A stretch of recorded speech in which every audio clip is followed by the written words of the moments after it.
Krishna. Okay. ఇప్పటి వరకు మనము 3 చాప్టర్లు చెప్పుకొని ఉన్నాము. సో ఫస్ట్ చాప్టర్లో ఎవరికైనా గుర్తుంది అంటే అంటే మా క్లాస్లో అయితే అయిపోయినాయి, కానీ ఫస్ట్ చాప్టర్లో వచ్చేసి మనకి చైతన్య మహాప్రభు గురించి 1-2 శ్లోకాలు నేర్చుకున్నాము. దాంట్లో ఆయన మనకి 6 రకాలుగా గురు, భక్త, అంశ, వైభవ, ప్రకాశ, ఈ ఆ విధంగా శక్తి, మళ్ళీ ఆయన ఈశ స్వయంగా అలాంటి అందరికీ కలిపి నేను నమస్కారం చేస్తున్నాను అని ఒక నమస్కారం పెడితే, నెక్స్ట్ వచ్చేసి స్పెషల్ నమస్కారం ఎవరికి అంటే చైతన్య మహాప్రభుకి, నిత్యానందకి పెడుతూ వాళ్ళిద్దరూ కూడా ఒకే సమయంలో సూర్యచంద్రుల్లాగా ఉదయించి మనలో ఉన్న అజ్ఞానాన్ని తొలగించారు అనేసి అదొక అద్భుతమైన పని అని చెప్పేసి చెప్పున్నారనమాట. అదంతా మనం ఫస్ట్ చాప్టర్లో చూసాము. సెకండ్ చాప్టర్లోకి వచ్చాము అంటే మనకి తర్వాత చైతన్య మహాప్రభు ఎవరికైనా గుర్తుందా ఏం చెప్పుకున్నాం మనం సెకండ్ చాప్టర్లో? బ్రహ్మ పరమాత్మ భగవాన్. ఎస్, భగవంతుడే ఈ విధంగా మనకి బ్రహ్మాపరం. ఎందుకంటే అక్కడ కృష్ణతత్వాన్ని నిరూపించి తర్వాత చైతన్య మహాప్రభువు ఆయనలాగే వచ్చారు అని చెప్పాలి అనుకొని మనకి ఆ విధంగా కృష్ణతత్వ గురించి ఎక్కువగాను మనకి ఎక్స్ప్లెయిన్ చేశారు. సో భగవంతుడే మనకి ముందు బ్రహ్మ జ్యోతిలాగా, అదే ఆయన యొక్క దేహ కాంతి అని, తర్వాత ఆయన ప్లెనరీ పోర్షన్ వచ్చేసి పరమాత్మ అని, ఆ తర్వాత భగవంతుడని, భగవంతుడి యొక్క విశేషత ఏంటి తెలుసుకున్నాము. ఇంకా ఏం తెలుసుకున్నాం? నారాయణే కృష్ణ అనేసి కృష్ణుడి నుంచి కృష్ణ అని వచ్చాడు తెలుసుకున్నాం. అనేసి దానికి మనం సూర్యుడు సూర్యకాంతి ప్రణాళిక. కరెక్ట్, సూర్యుడు, సూర్యకాంతి, సూర్యగ్రహము ఇవన్నీ కూడా మనం తెలుసుకున్నాం అనమాట. సో ఈ విధంగా మనకి కొన్ని శ్లోకాలను కూడా మనం కవర్ చేసుకుంటూ దాన్ని ప్రూవ్ చేసుకున్నాము. ఆ తర్వాత థర్డ్ చాప్టర్లోకి వచ్చిన తర్వాత థర్డ్ చాప్టర్లో ఏంటి అంటే అంటే కృష్ణుడే అన్నిటికీ మూలము అనేది అక్కడ అర్థం చేసుకున్నాము. థర్డ్ చాప్టర్కి వచ్చిన తర్వాత బహిరంగ కారణాలు అంటే కృష్ణుడే చైతన్య మహాప్రభు లాగా వచ్చారు అని నిరూపించడానికి మనము కొన్ని శ్లోకాలు కోట్ చేసుకున్నాం. సారీ డిస్టర్బ్ చేసి, ఈ రివిజనే కదా మాతాజీ మీరు చేస్తుంది? ఎస్, కొంచెం లేట్ అయింది మాతాజీ, సారీ. రివిజన్. చైతన్య మహాప్రభు కృష్ణ అనే చైతన్య మహాప్రభు లాగా కలియుగంలో అవతరించారు అని చెప్పడానికి బహిరంగ కారణాలు 3 తెలుసుకున్నాం. అవేంటి? వేటి కోసం వచ్చారు? భక్తి ప్రచారం చేయడానికి, యుగధర్మం సంకీర్తన నేర్పడానికి అద్వైత ఆచార్య అతని భక్తితో అది అభిషేకం పిలిచారు కాబట్టి ఈ చేస్తే విధంగా వచ్చారు. ఎస్ మాతాజీ. సో దాన్ని అంతా కూడా మనం డీటెయిల్ ఎక్స్ప్లెనేషన్ ఎక్కడెక్కడ రాసుంది ఏంటి, అందువలన చైతన్య మహాప్రభుయే కృష్ణ అనే చైతన్య మహాప్రభు లాగా ఈ కలియుగంలో అవతరించారు అనేసి మనకి ఏ రంగులో ఎట్లా వస్తారు, సువర్ణవర్ణ హేమాంగు విష్ణు సహస్రనామం ఉంది, మళ్ళీ మనం భాగవతంలోనూ అట్లాగా మనం తీసుకొని చెప్పుకున్నాం అనమాట. సో ఈ రోజు చాప్టర్లో ఏంటి అంటే మనకి ఇంతకు ముందుది మనము ఈరోజు ఫస్ట్ చాప్టర్లో నుంచి 5-6 శ్లోకాలు అనమాట. ఆ శ్లోకాలతోటి మనకి ఈరోజు ఎక్స్ప్లెనేషన్ ఉంటుంది. అవి ఏంటి అంటే నిన్న కూడా నేను మీకు చెప్పాను ఆల్రెడీ కొంచెము, అవన్నీ బహిరంగ కారణాలు. ఓకే, అవి యుగ ధర్మం చేయడానికి కలియుగం వచ్చింది కాబట్టి భక్తి ప్రచారం చేయడానికి వచ్చారు అని. కానీ ఆయన యాక్చువల్గా వద్దాం అనుకున్నది వేరనమాట, అంతర్గత కారణాలు. సో అవి మనకి ఈ 5-6 శ్లోకాలు ఈ చాప్టర్లో మనకి చెప్తారు. సో ఈ చాప్టర్ నేమ్ వచ్చేసి చైతన్య మహాప్రభు ఆవిర్భవించడానికి అంతర్గత కారణాలు. ఓకే, అంటే కాన్ఫిడెన్షియల్, గుహ్యమైనవి అనమాట ఇవి. యాక్చువల్గా మనకి విడిగా ఎవరు డిక్లేర్ చేయరు. ఇది మనకి స్వరూప దామోదర్ ప్రభు వలన, ఆయన వలన మనకి ఇది తెలిసిందనమాట. సో ఇవన్నీ కూడా మనం ఈ చాప్టర్లో తెలుసుకుంటాం ఈరోజు. మాతాజీ మీరు 5 శ్లోకాన్ని 6 శ్లోకాన్ని ఒకసారి చదవండి తెలుగులో. ఒకసారి హెడ్డింగ్ చెప్పరా? అంతర్గత కారణాలు లేకపోతే కాన్ఫిడెన్షియల్ రీజన్స్ అంటాం ఇంగ్లీష్లో అయితే. ముఖ్యమైన మీనింగ్ ఒకటి చదవనా మాతాజీ? మీనింగ్ కూడా చదవండి. 5-6 శ్లోకాస్ ఫస్ట్ చాప్టర్లో. 5. శ్రీ రాధాకృష్ణుల ప్రణయ కలాపాలు దేవదేవుని హ్లాదిని శక్తి దివ్య ప్రకటములై ఉన్నవి. రాధాకృష్ణులు ఒకే రూపం అయినప్పటికీ నిత్యంగా వేరొక రూపాలలో ఉన్నారు. ఇప్పుడు ఆ 2 దివ్య రూపాలు శ్రీకృష్ణ చైతన్యుని రూపంలో తిరిగి ఏకమయ్యాయి. స్వయంగా శ్రీకృష్ణుడే అయినప్పటికీ ఒకటే కదా, 5దే చదవండి మీరు. 6 వద్దులే, మళ్ళీ చెప్తాను అప్పుడు చదువుతా. 5దండి. ఓకే, మళ్ళీ ఒకసారి స్టార్ట్ చేయరా? సారీ. ఓకే. శ్రీ రాధాకృష్ణుల ప్రణయ కలాపాలు దేవదేవుని హ్లాదిని శక్తి దివ్య ప్రకటములై ఉన్నవి. రాధాకృష్ణులు ఒకే రూపం అయినప్పటికీ నిత్యముగా వేరగు రూపములలో ఉన్నారు. ఇప్పుడు ఆ రెండు దివ్య రూపాలు శ్రీకృష్ణ చైతన్యుని రూపంలో తిరిగి ఏకమయ్యాయి. స్వయంగా శ్రీకృష్ణుడు అయినప్పటికీ రాధారాణి భావంతోనూ దేహకాంతితోనూ ప్రకటమైనట్టు ఆ శ్రీకృష్ణ చైతన్యునికి నమస్కరిస్తున్నాను. సో ఇది హరే అన్నట్లు కృష్ణ.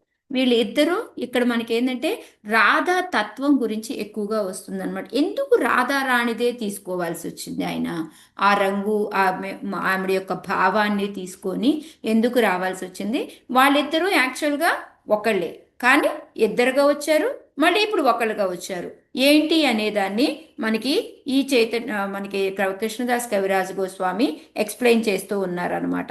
సో ఇప్పుడు మనకి బాహ్య కారణాలు మనకి తెలిసినవి, అంతరంగ కారణాలు అనేది ఈ చాప్టర్లో తెలుసుకుంటాం అనమాట. ఇప్పుడు యాక్చువల్గా చెప్పండి, భగవంతుడు మనకి యుగధర్మం ప్రకారం రావాలి అంటే ఇవి ఎందుకు అంతరంగ కారణాలే ఇంపార్టెంట్? మీరు నిన్న అన్నారు కదా రెండు ఇంపార్టెంటే మాతాజీ అని. కానీ మనం చాలాసార్లు చెప్పుకుంటాము భగవంతుడు ఎందుకు సంహారం చేయాలన్నా, భూమిది బరువు తగ్గించాలి అన్నా ఆయన కంపల్సరీ రావాలంటారా? అక్కర్లేదు మాతాజీ, అక్కర్లేదు. ఆయన దేనికోసం వస్తారు? భక్తుల కోసం వస్తారు, మనల్ని అందరినీ తీసుకెళ్ళడానికి వస్తారు అని చెప్పి మనం చెప్పుకుంటూ ఉన్నాం కదా. సో అట్లాగే ఏంటంటే ఇప్పుడు ఈ చైతన్య మహాప్రభు అవతారం తీసుకోవడానికి చూస్తే అటు సంహారము చెయ్యక్కర్లేదు, కానీ దేనికి ఎందుకు వచ్చారు అనేది ఇక్కడ చెప్తున్నట్టు. మామూలుగా మనం ఎప్పుడు కూడా వినుండం మనం ఇది. ఎప్పుడైనా కృష్ణ స్వయంగా వచ్చేటప్పుడంట కృష్ణతో పాటు అందరి దేవుళ్ళు వస్తారంట, ఆయనలోనే ఉంటారంట, ఆయన శరీరంలోనే లోపల ఉంటారంట. ఉండి ఎప్పుడైతే ఏదైనా ఇలా సంహారం చేయాలి అనుకున్నప్పుడు ఆయనలో ఉన్న విష్ణువు బయటకు వచ్చి సంహారం చేస్తాడంట. సో అందుకే మీ అందరికీ ఒకసారి నేను చెప్పాను, గుర్తుందా? రాక్షసుల్ని చంపేటప్పుడు మనకి ఏ కృష్ణ బయటకు వస్తాడు అనుకుంటాం మనం ఎప్పుడు? మాతాజీ మధుర ఎవరైతే వెళ్తారో ఆ కృష్ణ బయటకు వస్తారని చెప్పారు. ఎగ్జాక్ట్లీ. కానీ ఇప్పుడు యాక్చువల్గా ఆ మధుర కృష్ణ ఎవరు అంటే నథింగ్ బట్ నారాయణ అని కూడా చెప్తున్నారు అనమాట. అంటే విష్ణు అందరూ కూడా లోపల ఉంటారనమాట వాళ్ళు. సో ఆ ఫైటింగ్ సినారియో అదంతా వచ్చినప్పుడు విష్ణు బయటకు వచ్చి చేస్తూ ఉంటాడు. సో అందుకని దుష్ట సంహారాన్ని ఇవన్నీ చెయ్యాలి అంటే డైరెక్ట్గా భగవంతుడు రావాల్సిన అవసరం లేదు. అలాగే ఇక్కడ ఈయన చిటికేస్తే అయిపోతుంది, దానికి యుగధర్మం నేర్పించడానికి ఆయన ఇక్కడికి రావాల్సిన పని లేదు, ఎవరో ఒకరిని పంపించి చేయించవచ్చు అనమాట, అది చెప్తున్నారు. సో అందుకని మెయిన్గా ముఖ్య కారణాలు ఏంటి అంటే ఆయన ఇక్కడ ప్రేమరస మాధుర్యం అనమాట. ఏదైతే ఆ ప్రేమరస మాధుర్యం ఉందో దాన్ని ఆస్వాదించాలి అని అనుకున్నారు, అది ఒకటి. ఇంకోటి రాగమార్గం, అంటే మీరు మామూలుగా భక్తి కాదు, ఈ ప్రత్యేకమైన రాగమార్గం ఉంది, దీన్ని చేసుకోండి అని చెప్పడానికి ఈ రెండు రకాల కోసము కూడా చైతన్య మహాప్రభు వచ్చారని స్టార్టింగ్ చిన్న ఇంటి ఇచ్చారు అంతే కృష్ణదాస్ కవిరాజ గోస్వామి. బట్ ఆయన మూల కారణాలు ఇంకా ముందుకెళ్ళాక మళ్ళీ చెప్తారు. బట్ ఏంటంటే బాహ్య కారణాలు కాదు, ఇవి మెయిన్గా అని చెప్పేసి మనకి చెప్పుకుంటూ వచ్చారనమాట. దేనికి రెండు? ఒకటి రాగమార్గం ప్రచారం చేయడానికి, రెండోది ప్రేమరస మాధుర్యాన్ని స్వాదించడానికి అనమాట, ఆస్వాదించడానికి ఆయన వస్తారనమాట. సో ఇప్పుడు ఏంటి అంటే ఓకే, ఇప్పుడు ఆయన వచ్చారు, బాగానే ఉంది, యుగ ధర్మానికి కాదు అని మనకు అర్థమైపోయింది, ఇదే మెయిన్ రీజన్ అని అనిపోయింది. అయితే ఏమైంది అంటే ఆయన ఎప్పుడైతే కృష్ణుడిగా వచ్చాడో, ఎప్పుడు మనం అనుకున్నాం లాస్ట్ క్లాస్లో కృష్ణుడిగా వచ్చింది ఎప్పుడు సంధి టైంలో వస్తాడు అని అనుకున్నాం కదా. అప్పుడు వచ్చినప్పుడు భక్తి అనేది 4 రకాలుగా జరుగుతుంది. దాస్య, సఖ్య, వాత్సల్య, మాధుర్య అనుకున్నాం. ఇక్కడ శాంతి రసాది అసలు తీసుకురావట్లేదు, ఎందుకంటే భక్తిలో దీన్ని కలపలేదన్నమాట. సో వీటి 4 కూడా మనం చూసుకున్నాము అంటే అన్నిటికన్నా గొప్పదేంటిది?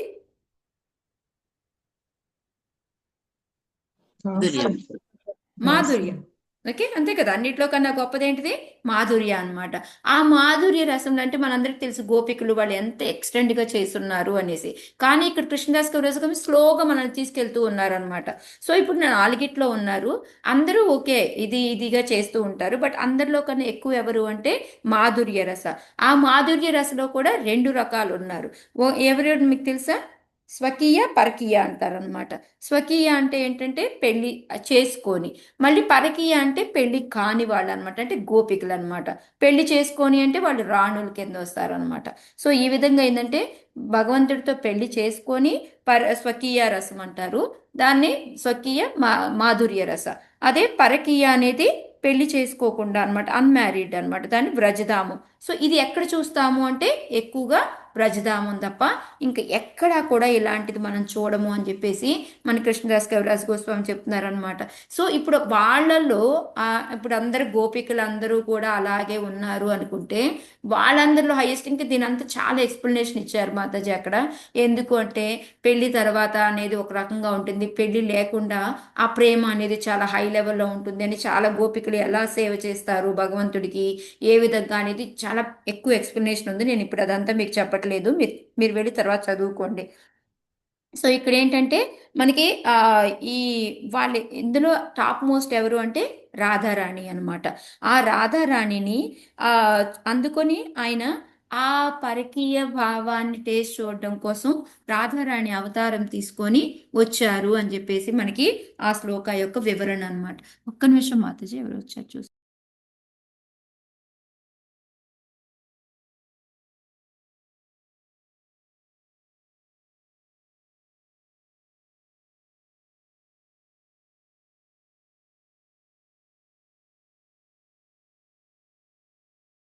ఇప్పుడు నేను చెప్పారు కదా, మ్యారేజ్ చేసుకున్నది మ్యారేజ్ చేసుకోలేంది, అదొకసారి చెప్పండి ప్లీజ్.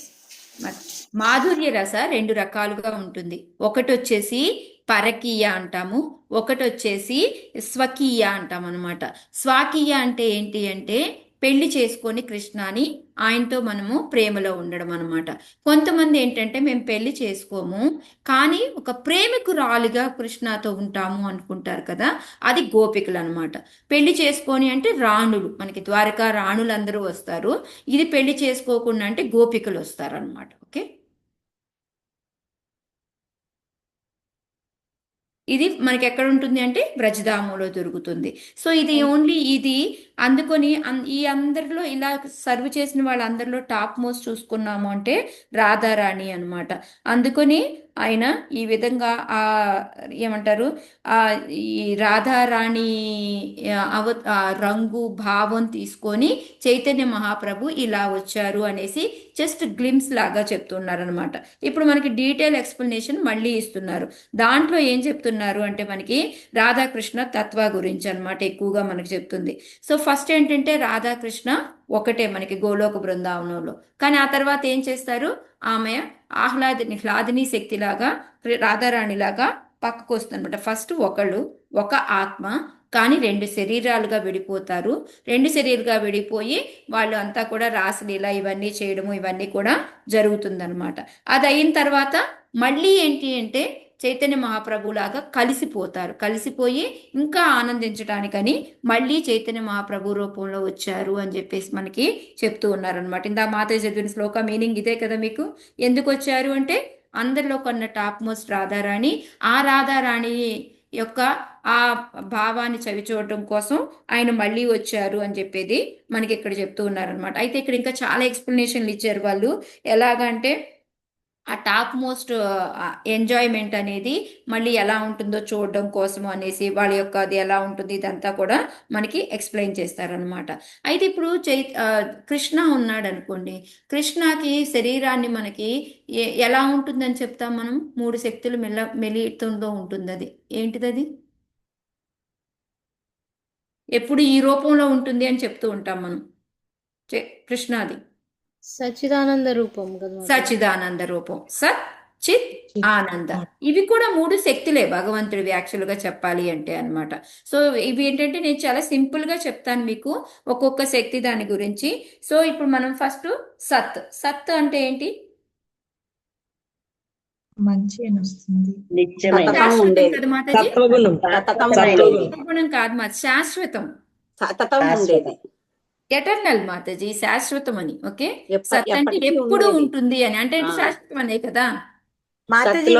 సన్యాసం మాతాజీ చెప్తున్నారు సతతం ఉండేది అని చెప్తున్నారు. నేను కనకవల్లి సతతం అంట. ఓకే, ఎవరో ఒకరు. ఎస్ మాతాజీ, ఓకే, శాశ్వతము ఎటర్నల్ సతతం ఉండేది అదే అనమాట.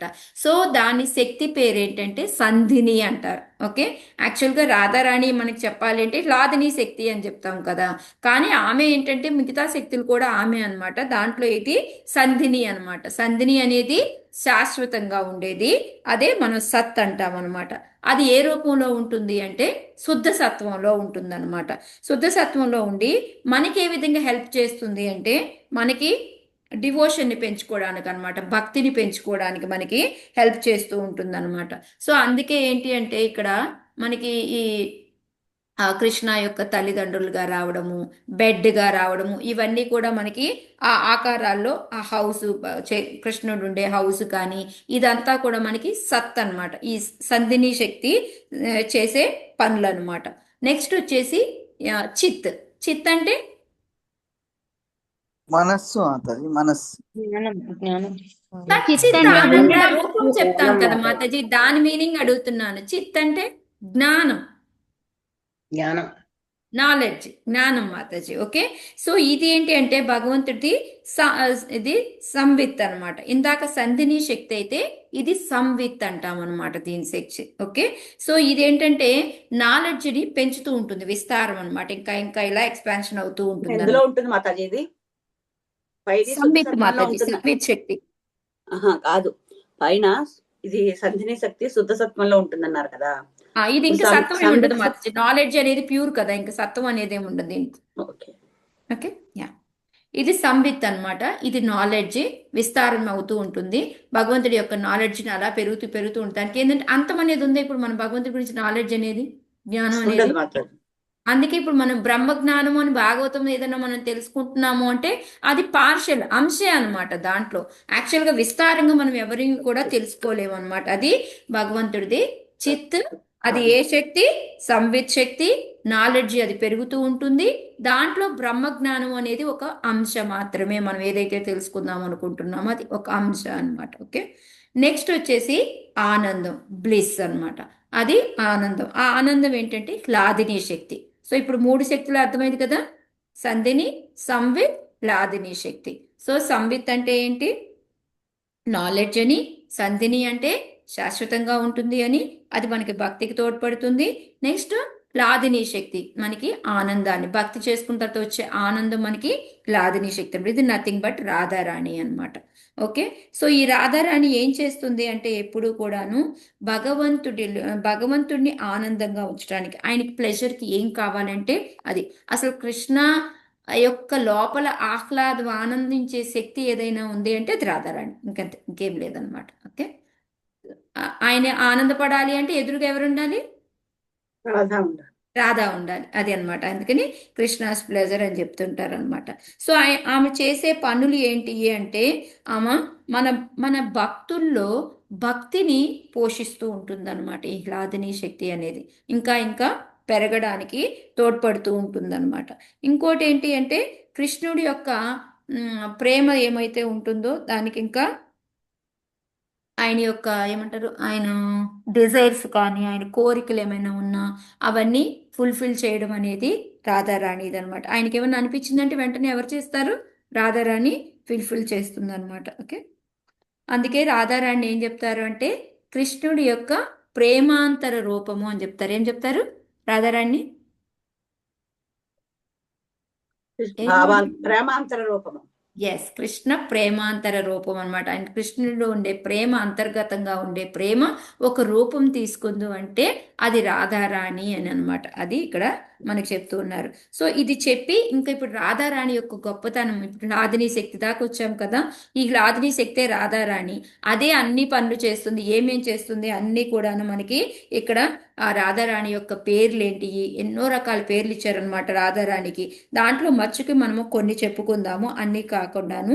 సో ఆమె చేసే పని ఏంటి అంటే ఓన్లీ భగవంతుడికి ఏం కావాలో సమకూర్చటము, ఆయన ఏమైనా లీలలు ఉంటే ఆయనకి హెల్ప్ చేయడము, ఇవన్నీ కూడా అంటే ఏమైనా పాస్ట్ లీలలు ఉంటాయి కదా వాటన్నిటిలో హెల్ప్ చేయడము అనేది చేస్తూ ఉంటుందన్నమాట. యాక్చువల్గా మనము ప్రేమ ప్రేమ అని చెప్తాం కదా, ప్రేమే చివరికి భావంగా మారుతుంది. ఆ భావే మళ్ళీ మహాభావ కింద మారుతుంది అంటారు. సో రాధారాణిది ఎప్పుడు కూడా మహాభావ. ప్రేమ కాదు, భావ కాదు, మహాభావ. ఇంకా రూఢ భావ, ఇంకా చాలా ఉంటాయి అనమాట. మాకు చెప్పాను కదా, ఒక ప్రభు క్లాసెస్ తీసుకుంటారు అని. ఆయన చెప్పే క్లాసెస్లో అన్నీ మాకు ఇవే చెప్పేవారు అనమాట.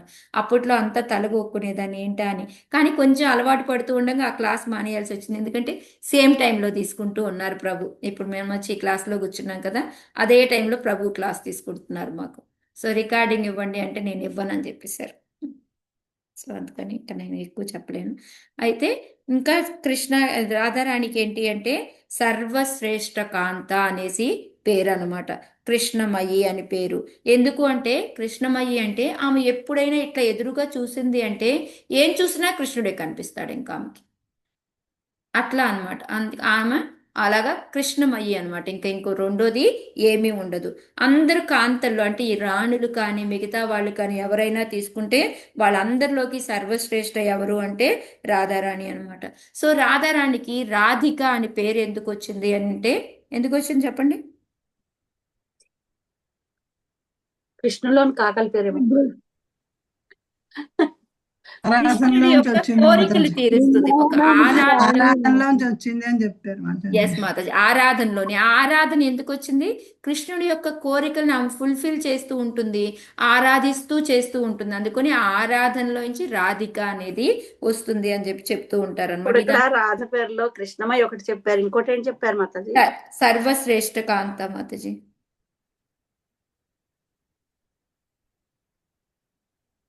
తనకేమైనా కోరిక ఉంది అంటే తనకంటూ ఒక స్పెషల్గా ఏ కోరిక ఉండదు. తన కోరిక ఏంటి? కృష్ణుడికి సేవ చేయడమే, కృష్ణుని సంతోషపరచడమే, కృష్ణుడి కోరికను తృప్తిపరచడం, తీర్చడం, ఫుల్ఫిల్ చేయడం, అంతే. అదే ఆమె కోరిక. అదే ఇప్పుడు మనం అనుకోండి, మనం భగవంతుడిని అనుకుంటూ ఉన్నా మనకి ఏదో ఒక చిన్న ఎంజాయ్మెంట్ చేయాలి అనేది ఉంటుంది. కానీ ఇక్కడ రాధారాణికి అసలు తనకంటూ ఒక కోరిక అనేది ఉండనే ఉండదు అనమాట. సో ఇవన్నీ ఎక్కడొచ్చింది అంటే మనకి ప్రూఫ్ కింద బృహద్గౌతమ మంత్ర శ్లోకాలో మనకి నిరూపించబడుతూ ఉన్నారనమాట. దేవి కృష్ణమయి ప్రోక్త రాధికా పరదేవత సర్వలక్ష్మీమయి సర్వకాంతి సమ్మోహన పర అనేసి మనకి శ్లోక ఇది మనకి కోట్ చేసుకుంటూ ఇదంతా కూడా ఎక్స్ప్లెయిన్ చేశారనమాట. సరే, మరి సర్వలక్ష్మీమయి ఏంటి? సర్వలక్ష్మిలకి ఏమి ఆమె అని అంటే ఇప్పుడు ఏం చెప్తున్నారంటే లక్ష్మి అంటే ఎవరు అంటే లక్ష్మీదేవి మన వైకుంఠంలో ఉండే లక్ష్మీదేవి ఏమి యొక్క పార్షల్ అంశభూతం అనమాట. రాధికలో ఒక అంశ అనమాట. ఆమె అంశల రాధారాణి అంశే లక్ష్మీదేవి లాగా వస్తుంది అని చెప్తున్నారు అనమాట. నెక్స్ట్ వచ్చేసి ఈ రాణులందరూ అనుకుంటున్నాం కదా, వీళ్ళెవరు అంటే ఆమె యొక్క రిఫ్లెక్షన్, ఇమేజ్ ఏమంటారు దాన్ని, ఛాయ. ఓకే, వీళ్ళందరూ రాణులు ఎవరు అంటే ప్రతిబింబం అంటాం కదా. ప్రతిబింబం. ఎస్, ప్రతిబింబం అనుకోవచ్చు. ఎస్, ఆమె యొక్క ప్రతిబింబం అనమాట వీళ్ళందరూ కూడాను. సో ఈ విధంగా మనకి అందరికన్నా లక్ష్మిల కన్నా కూడాను అందరికంటే ఇప్పుడు మరి కృష్ణుడి పెళ్లి చేసుకున్న వాళ్ళందరూ కూడా మరి వాళ్ళు గొప్పవాళ్ళు కదా అంటే వాళ్ళందరికన్నా కూడా సర్వలక్ష్మి అదే ఎందుకు ఆమె గొప్ప అని అంటే దీనికోసం అనమాట. ఎందుకంటే లక్ష్మీదేవి వచ్చేసి ఆమె యొక్క రాధారాణి యొక్క అంశ, మళ్ళీ అదే ఈ రాణులందరూ అనుకున్నారు అంటే ఆమె యొక్క ప్రతిబింబం అనమాట. సో ఈ విధంగా ఇంకా వ్రజభూమిలో ఉండే గోపికలు ఎవరయ్యా మరి అని అంటే ఆ రాధారాణి యొక్క ఎక్స్పాన్షన్స్ అనమాట. ఎక్స్పాన్షన్స్ తెలుగులో ఏమంటాం? విస్తారం. యా, రాధారాణి యొక్క విస్తారం అనమాట. సో ఈ విధంగా ఏంటంటే వాళ్ళందరి డివిజన్ ఉంది కాబట్టి వీళ్ళందరిలోకి ఇప్పుడు రాధారాణి గొప్ప కాదా?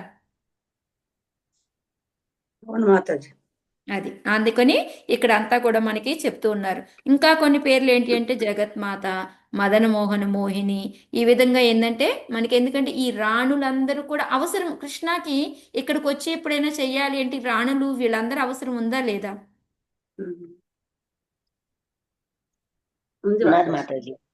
అంటే కలిసి ఎంజాయ్ చేయాలి అంటే కావాలి కదా. అందుకని ఇక్కడ ఏంటంటే వీళ్ళందరే రావడానికి కారణం ఎవరయ్యారు? రాధిక రాధారాణి. ఓకే, సో అందువల్లనే ఇక్కడ రాధారాణి అందరికన్నా గొప్ప అని చెప్పేసి ఈ ఎవరైతే రాణులు అందరూ రావడానికి కానీ గోపికలు రావడానికి కానీ లక్ష్మీదేవి రావడానికి కానీ అందరికీ కూడా కారణం ఎవరు అంటే ఆమె అనమాట. అందుకని ఆమెని అందరికన్నా ఉత్తమంలో పెట్టారనమాట. సర్వశ్రేష్ఠ కాంత అని ఇందాక ఒకటి చెప్పుకున్నాము. అయితే ఫస్ట్ లో ఒక పేరు చెప్పాను, నేనే చెప్పాను, అదేంటో మళ్ళీ మర్చిపోయాను. ప్రేమ కృష్ణ కోరిక తీర్చు ప్రేమాంతర రూపం. అమ్మా. ప్రేమాంతర కృష్ణ రూపం. ప్రేమాంతర రూపం. ఓకే అమ్మా. ఓకే. అందుకే ఆమె పరమదేవత అని చెప్తూ ఉంటాము మనము. సర్వలక్ష్మి, సర్వకాంతి, ఇవన్నీ కూడా ఎందుకు అంటే దీని వలన అని చెప్పేసి మనకి చూపిస్తూ ఉన్నారనమాట. సరే, ఇందాక మనం ఏమనుకున్నాము, రాధాకృష్ణ ఒక్కటే, తేడా లేదు, ఆయనలో ఉన్న ప్రేమ భావమే ఆమె అని చెప్పి చెప్పుకున్నాం కదా. సో దానికి ఎగ్జాంపుల్గా మనకి కృష్ణదాస్ కవిరాజ్ గోస్వామి చెప్తూ ఉన్నారనమాట. మనకి ఇప్పుడు అగ్నిలోంచి వేడిని మనం తీయగలుగుతామా? సపరేట్ చేయగలమా మనం? చేయలేము మాతాజీ. ఆ రెండింటికి ఏమైనా తేడా ఉంది అంటే మనం చెప్పలేం కదా. అట్లాగే సేమ్ కృష్ణ రాధారాన్ని విడదీయాలి అంటే మనం తీయలేము అని చెప్పి చెప్తున్నారనమాట. ఇంకోటి, ఇప్పుడు మనకి పువ్వులో ఉన్న సుగంధాన్ని మనం తీయగలుగుతాము? మాతాజీ పువ్వులో ఉన్న సుగంధాన్ని, పువ్వు కాదు, తీలే తీయలేం కదా. అది కూడా సపరేట్ కాదు, పువ్వుతో పాటే అది వస్తుంది. నెక్స్ట్ అవును. వింటర్ సువాసన తీసి పువ్వు చూద్దాము అంటే కుదరదు, అది రెండు కలిపే ఉంటాయి. కాబట్టి ఈ విధంగా ఏంటంటే వీళ్ళిద్దరూ కూడా ఒక్కటే రాధాకృష్ణ అనేది అని చెప్పడానికి ఈ విధంగా ఎగ్జాంపుల్స్ ఇచ్చారనమాట ఇక్కడ మనకి. ఓకే, సో దీంతో అందుకని రాధాకృష్ణ ఒకటి, వాళ్ళిద్దరూ మళ్ళీ ఇద్దరుగా వచ్చారు, రెండు శరీరాలు తీసుకొని అదే లీలలన్నీ ఎంజాయ్ చేశారు. ఆ తర్వాత మళ్ళీ ఒకటిగా చైతన్య మహాప్రభు లాగా వచ్చారు అని చెప్పి మనకి ఈ 5th శ్లోక ఎగ్జాంపుల్ మనకి అయిపోయిందనమాట. అందుకే ఆ ప్రేమని ఎంజాయ్ చేయడం కోసం ఆ భావము 3 తీసుకొని రాధారాణిది చైతన్య మహాప్రభు కలియుగంలో వచ్చారు అని చెప్పి చెప్పారనమాట. అది 5వ శ్లోకం అయిపోయింది. ఇప్పుడు 6వ శ్లోకం మీనింగ్ చదవండి మాతాజీ. హరే కృష్ణ మాతాజీ. రాధారాణి ప్రణయ మహిమను కేవలము ఆమె మాత్రమే ప్రేమ ద్వారా ఆస్వాదించే తన అద్భుతమైన గుణాలను, తన ప్రేమ మధురమును ఆస్వాదించినప్పుడు ఆమె పొందిన ఆనందానుభూతిని తెలుసుకొనగోరియే దేవదేవుడైన శ్రీహరి ఆమె భావాలను కూడినవాడే సముద్రము నుండి ఉదయించే చంద్రుని వలె సచీదేవి గర్భమున ఉదయించాడు. ఇప్పుడు మనకి హరే అసలైన కారణాలు 3 చెప్పారనమాట. ఇందాకంతా ఏంటి, మనకి వాళ్ళిద్దరూ ఒక్కటే కానీ 2 శరీరాలు తీసుకొని వచ్చారు అని, అంటే రాధా తత్వాన్ని మనకి నిరూపించిన తర్వాత ఇప్పుడు అసలు కారణాలు చెప్తున్నారు అనమాట కృష్ణదాస్ కవిరాజ్ గోస్వామి. సో ఇప్పుడు ఆ 3 కారణాలు ఏంటి అంటే, మాతాజీ హరే కృష్ణ మాతాజీ పేజ్ నెంబర్ చెప్పు. మాతాజీ పేజ్ నెంబర్ చెప్పరా? నాకు కష్టం మాతాజీ, నా దగ్గర బుక్ ఇప్పుడు లేదు. మాతాజీ మరి కాదు, ఇందులో వేరే మాతాజీ పంపిస్తున్నారు. ఇవన్నీ చాలా ఉన్నాయి. 6వ page Mataji. Okay Mataji, thank you. అంటే ముందు అంకెలని మన రామన్ అంకెలు ఉన్నాయి, ఇది మాత్రం మన ఈ అంకెల్లో 6 అంకె ఇది. Okay, okay Mataji. సో ఇక్కడ ఏంటి అంటే మనకి ఇప్పుడు 6వ శ్లోకం ఎక్స్ప్లెనేషన్ చేస్తూ ఉన్నారనమాట. అయితే 6వ శ్లోకం చెప్పే ముందు ఇంకా మనని కృష్ణదాస్ కవిరాజ్ గోస్వామి డైరెక్ట్గా చెప్పట్లేదు అనమాట. ఎట్లా అంటే ఇప్పుడు మనం మధ్యాహ్నం 12 అప్పుడు టైం, ఇది మనం సూర్యుని చూడాలి అనుకోండి, మనం ఎప్పటి నుంచి మొదలు పెట్టాలి? డైరెక్ట్గా చూడగలమా 12 o'clockది? చూడలేము మాతాజీ. ఎప్పటి నుంచి మొదలు పెడితే అప్పుడు మనకి 12 వస్తుంది? మార్నింగ్ సూర్యుడు ఉదయించాలి, ఆ తర్వాత పెరుక్కుంటూ 9, 10, 11 అయితే 12 గంటలప్పుడు సూర్యుడిని మనం చూడగలుగుతాం. అంతేకాని డైరెక్ట్గా అలా చూడగలుగుతామా? మనం చూడలేం కదా. అలాగే సేమ్ డైరెక్ట్గా మనకి ఆ 3 రీజన్స్ చెప్పి ఎక్స్ప్లెనేషన్ చేయడానికి అది మనం అర్థం చేసుకునే శక్తి ఉండదు అని చిన్న చిన్నగా మనల్ని తీసుకెళ్తూ ఉన్నారనమాట. సో ఇప్పుడు ప్రస్తుతం సన్ రైజ్ దగ్గరికి తీసుకెళ్తున్నారు. సో చిన్నగా మనం వెళ్దాం అనమాట. సో ఎందుకు కృష్ణ రాధాకృష్ణ మొన్న అట్టుగా జరుగుతావా? 4:30 అవుతుంది. ఓ మాతాజీ మ్యూట్ సారీ మాతాజీ, సారీ మాతాజీ. సో ఇప్పుడు ఏంటి, హరే కృష్ణ. దసరాని మాతాజీ మీరు మ్యూట్కి వెళ్ళారు. ఓకే ఏది పంపించు. ఓకే పంపించావు. సో కృష్ణ మనందరికీ తెలుసు వ్యోమధామ, ఆయన ధామంలో ఉంటాడు అని చెప్పేసి గోలోకంలో. సో ఆ తర్వాత ఏంటంటే మనకి ఇక్కడ కూడా బృందావనంలో వచ్చారు అనుకోండి, ఆయనకి ఏజ్లు ఉంటాయి. 4 రకాలు మనం చెప్పుకుంటాం కదా ఎప్పుడు, కౌమారం, పౌగండ, కైశోర, యవ్వన. సో ఎప్పుడైతే ఆయన కౌమారం అంటే మనకేంటిది బాల్యం అనమాట. ఆ బాల్యంలో ఏంటి చక్కగా వాత్సల్య దశలో ఉండి నందబాబా తోటి వాళ్ళందరితోటి చక్కగా ఎంజాయ్ చేశాడు. ఆ టైంలో మనకి దామోదర్ లీల అలా కొన్ని లీలలు చేసి చూపించారు, ఇవన్నీ చూసాము. ఆ తర్వాత చిన్నగా మళ్ళీ పౌగండాకు వచ్చాడు. పౌగండాకు వచ్చినప్పుడు ఒక పిల్లాడిలాగా 6 నుంచి 10 సంవత్సరాలు. ఆ మధ్యలో ఏం చేశాడు, సఖ్యరసాన్ని బాగా ఎంజాయ్ చేశాడు అనమాట. వాళ్ళ ఫ్రెండ్స్తో ఆడుకోవడము, కొంతమంది రాక్షసుల్ని చంపడము, ఇవన్నీ కూడా ఎంతో బాగా ఎంజాయ్ చేశాడు. ఆ తర్వాత కైశోరాకు వచ్చిన తర్వాత ఏం చేశాడు, 11 నుంచి 15 సంవత్సరాలు ఆ మాధుర్య రాసలీల చేయడము, ఇవన్నీ వాళ్ళతోటి ఇవన్నీ కూడా ఎంజాయ్ చేశాడు అనమాట. ఎప్పుడైతే తర్వాత యవ్వనాకి వెళ్ళాడో 16 నుంచి 10 ఎబోవ్ అనమాట. సో ఇంకా ఆ తర్వాత ఏంటంటే ఆయన మామూలుగా రాణులతో ఎంతసేపటికి ఉన్నప్పటికీ కూడాను ఆయనకి ఇంకా ఏదో ఏదో వెలితిగా ఉందన్నమాట. ఇన్ని రకాలుగా ఆయన ఎంతసేపు ఎంజాయ్ చేసినప్పటికీ కూడా ఆయనకి ఏదో వెలితి కనిపిస్తుంది. సో అప్పుడు ఆయనలో ఆ వెలితికి ఏంటి 3 కారణాలు అనేది వెతుక్కున్నాడు అనమాట. సో ఆ వెతుక్కున్నప్పుడు ఆయనకి ఫస్ట్ కారణం దొరికిందనమాట. ఏంటి అంటే ఫస్ట్ రాధారాణి యొక్క ప్రేమ ఏ పొజిషన్లో ఉంది అంటే ఆమె యొక్క ప్రేమ ఎంత గొప్పది అనేది ఆయన తెలుసుకోవాలి అనుకున్నాడు.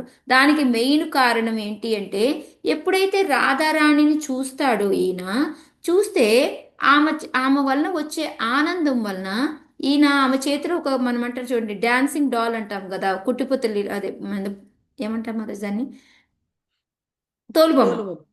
తోలుబొమ్మలాగా ఆయన అయిపోతా ఉంటాడనమాట. ఎందుకు నేను ఇలా అయిపోతున్నాను, నాకు ఒక టీచర్ లాగా అవుతుంది ఆమెను చూస్తే, నాకు ఒక టీచర్ లాగా నన్ను ఎలా అంటే అలా ఆడించేస్తుంది. ఎలా అంటే దీనికి నాకు ఒక లీల గుర్తొచ్చింది. మొన్న ఎప్పుడో ఒక మాతాజీ చెప్పారనమాట. ఆ రోజు నుంచి అనుకుంటున్నాను మీకు ఎప్పుడైనా చెప్పాలని, ఈ రోజు వచ్చింది కాబట్టి చెప్పేస్తాను. ఇందులోది కాదు, నేను ఇది విడిగా చెప్తున్నాను. కృష్ణ అంట ఎప్పుడు రాధారాణి ని యాక్చువల్గా మౌన అంటారనమాట. మౌన అంటే ఏంటంటే ఆమె అలుగుతుంది, అలిగిన దాన్ని ఆమెని ఆ మామూలుగా స్థితికి తీసుకురావాలన్నమాట. ఎప్పుడు కృష్ణానే చేస్తూ ఉంటాడంట. అది చేస్తూ ఉంటే రాధారాణి అడుగుతుందంట, ఎప్పుడు నువ్వే ఎందుకు అట్లా చేస్తావు, ఒకసారి నువ్వు కూడా అలుగు, నిన్ను మేము ఇది చేసి మామూలుగా తీసుకొస్తాము అంటే అది అసలు మీకు సంభవం కాదు, కుదరదు, వద్దు అని చెప్తాడంట. చెప్తే లేదు నేను చేస్తాను, నేను ట్రై చేస్తాను, అసలు నువ్వు కూడా ఆనందాన్ని పొందాలి కదా, నువ్వు కూడా ఒకసారి అలుగు అంటే సరే అనేసి కృష్ణ అలుగుతాడంట. అలిగి ఇంకా ఎన్ని రకాలుగా ట్రై చేసినప్పటికీ కూడా అస్సలు ఆయన లొంగడంట, అంటూ ఉంటాడంట.